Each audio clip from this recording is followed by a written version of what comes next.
कामदा एकादशी व्रत कथा। बोलिए विष्णु भगवान की जय, एकादशी माता की जय। चैत्र माह के शुक्ल पक्ष की एकादशी को कामदा अर्थात सभी कामनाओं की पूर्ति करने वाला कहा गया है। इस दिन भगवान वसुदेव के पुत्र श्री कृष्ण का पूजन किया जाता है। वासुदेव भगवान कृष्ण का ही नाम है और वसुदेव उनके पिता का नाम है। और इस दिन गरीबों को दान देने का विशेष महत्व बताया गया है।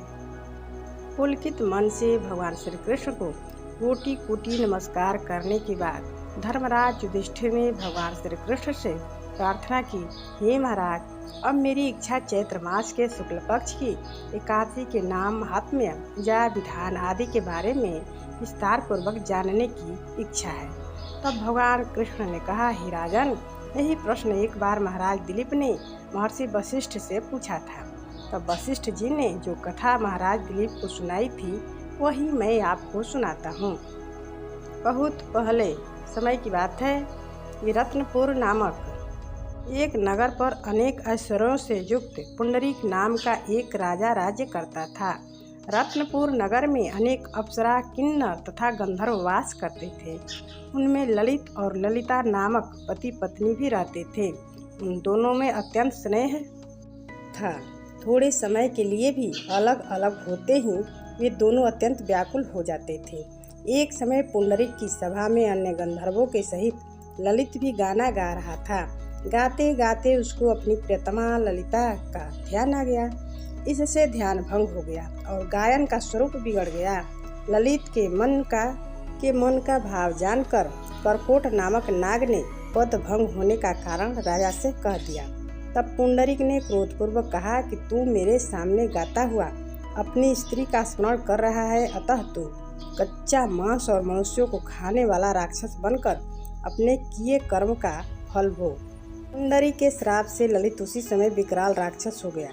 उसका मुख अत्यंत भयंकर, नेत्र सूर्य और चंद्रमा की तरह प्रदीप्त तथा मुख से अग्नि निकलने लगी। सिर के बल पर्वत पर खड़े वृक्षों के समान तथा भुजाएं अत्यंत लंबी हो गई। इस प्रकार उसका शरीर 8 योजन लंबा हो गया। राक्षस बनकर वह अनेक प्रकार के दुख भोगते हुए जंगलों में भटकने लगा। अब तो उसकी स्त्री ललिता भी अत्यंत दुखी होकर उसके पीछे पीछे भटकती रहती और तरह तरह से विलाप करती रहती। वह अपने पति के उद्धार का उपाय भी सोचती रहती थी। एक दिन ललिता अपने पति के पीछे पीछे चलते हुए विंध्याचल पर्वत पर श्रृंगी ऋषि के आश्रम तक पहुंच गई। श्रृंगी ऋषि ने ललिता को देखकर पूछा, हे देवी, तुम कौन हो और यहाँ किस लिए आई हो? ललिता बोली, मुनिवर, मेरा नाम ललिता है। मेरा पति राजा पुंडरीक के श्राप से भयानक और विशालकाय राक्षस बन गया है। इसका मुझको बहुत दुख है। मेरे पति के उद्धार का कोई उपाय बतलाइए।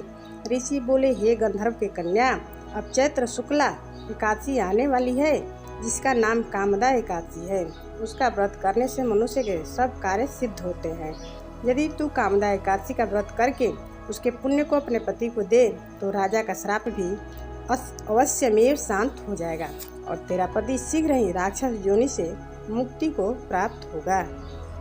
चैत्र शुक्ला एकादशी आने पर ललिता ने व्रत किया और द्वादशी को ब्राह्मणों के सामने अपने व्रत का फल अपने पति को देती हुई भगवान से प्रार्थना करने लगी, हे प्रभु, मैंने जो यह व्रत किया है इसका फल मेरे पति देव को प्राप्त हो, जिससे वह राक्षस योनि से मुक्त हो जाए।